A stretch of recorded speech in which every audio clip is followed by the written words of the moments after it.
Hey everyone, my name is Robert Cole. This is my presentation on POP3S and SMTPS.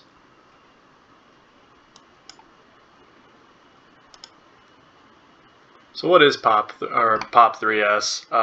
Well, first off, POP is Post Office Protocol. It's usually used for email, and it copies emails from the client to the server. So after it gets copied from the client to the server, or the server to the client, it can be deleted to save some space on the server. It's really straightforward, and it is the third version, obviously, by 3S.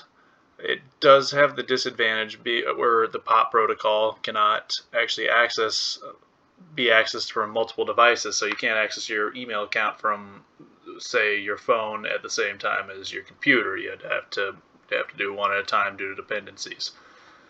And the reason that Post Office Protocol was actually even created was due to the fact that there were unreliable connections. So when you had dial-up, you just didn't know if the connection would go out all of a sudden when your mother picks up the phone or something. Might be a little salt behind that. I don't know. All right, so again, back to what is the three? The three part in POP3 and POP3S it's actually from 1988, and it's kind of crazy to think it's that old. It was specified over in RFC 1939, and it's the most recent thing we're using. Although there actually is another more recent version of Post Office Protocol 4. But no one has even developed on it at all since 2003, and it hasn't been implemented into any network interfaces at all.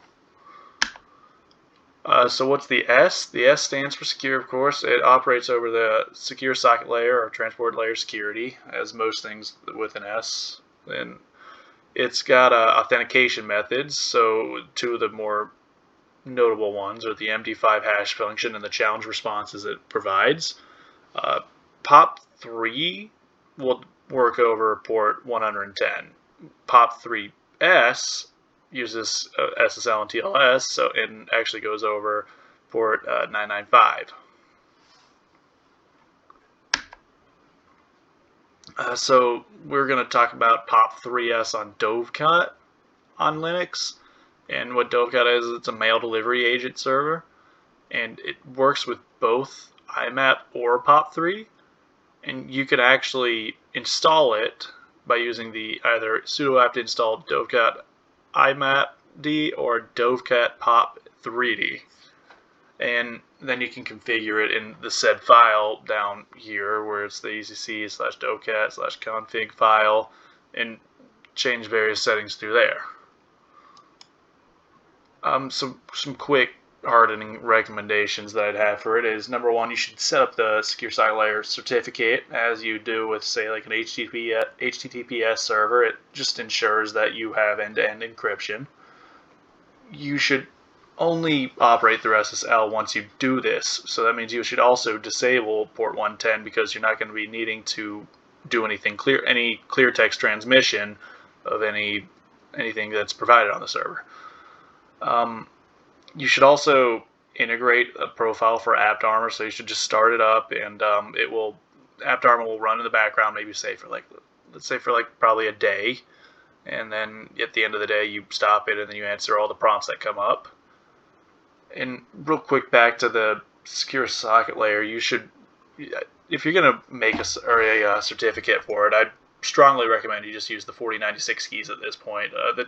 As of 2021, the current standard was a 2048 bit key, but 4096 key is going to make it a little more future-proof, unless we come out with quantum computing anytime soon to the standard user, but we should be safe on that. One last thing that we should probably do is enable the auto-delete features that you can on there. It's not just for like a server. When I say auto-delete, I mean after like XYZ amount of time, you should auto-delete anything that's on the server. You could use a journaling server maybe to say like back up any emails if you have to have logging in place, or if you're a government agency, but you shouldn't keep the full-size emails on your server. The logging or journaling could go off to another server and then it could compress it. But if you're leaving it on this server, if you're ever, say, compromised or anything like that, because it does deal with web-facing interfaces, then people would be able to see your emails as far back as God knows when, versus you could probably just get rid of them after, I don't know, I think the standard is 7 years in most government agencies, and most businesses, I don't think, see a need to hold them anything past about like 3. Alright, so then I want to talk also about SMTPS. It stands for Simple Mail Transfer Protocol Secure. Of course, the secure comes on top of the Simple Mail Transfer Protocol. SMTP is, again, the underlying one, is used for sending emails. So it's not actually, this is the actual protocol that will send the emails, whereas the other one will hold emails, POP3, and then download them to your phone.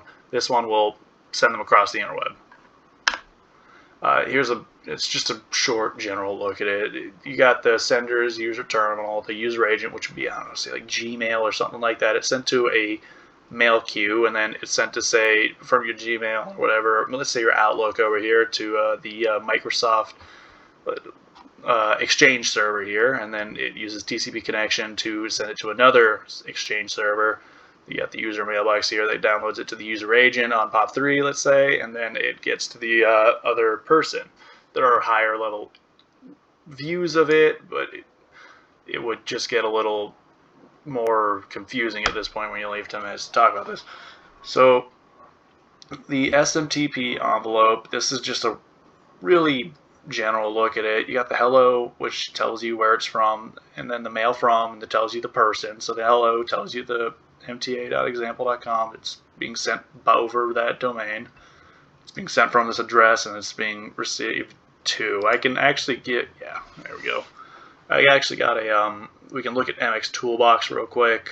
I'm going to cut the video here and then go over to that, and we can take a look at some emails.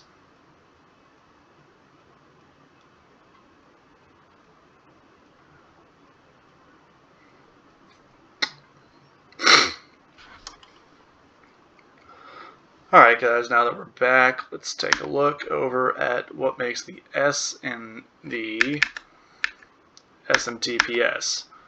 So what makes it secure is just like everything else. SSL TLS adds the S's to everything. SMTP is going to work over port 25. SMTPS actually uses 2 different ones. So you got port 587, which encrypts for start, which is a service basically provided for SMTPS to encrypt it, and then it also uses port 465. Although this was never official, it's become sort of an unsaid standard for it. Actually, I think it did become official at some point. Alright, so SMTP on Windows IIS, so you can enable this through the Windows Server and Features app, and you're gonna, when you enable it, it's a pretty straightforward process to set up, and all you have to do is make a directory basically for your emails to be stored at. Very simple. And some real quick hardening recommendations for the Windows IIS, or not IIS, but the Windows Server, is you're going to want to make some shared private keys. So you're going to want to do the same key gen thing that you did before. It's pretty easy through the some of the Windows interfaces that are included on the server.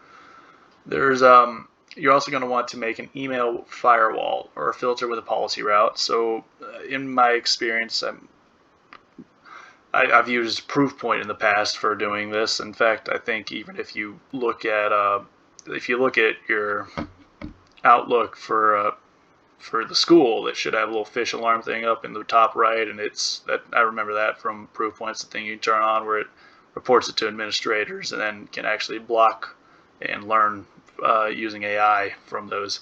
But you're going to want to use some kind of filtering route with policies. So the reason I say with policies is because it's not quite the same as using a firewall where you use, say, like, block all traffic from XYZ address. You're gonna have people possibly spoof these addresses and they do all sorts of insane stuff with the emails.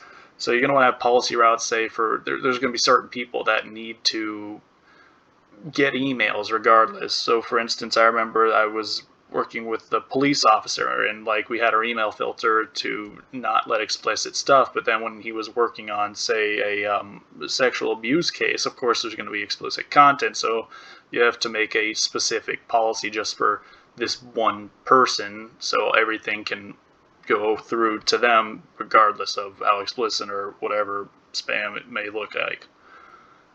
Another thing is you're going to want to allow block lists for users. So enable and allow in a block list. This will let the people individually decide whether to allow or block. Some email protection services have one of these built in. It's also built into the Windows services. You can turn that on yourself. And I'll say it for both. You've got to find ways to authenticate. So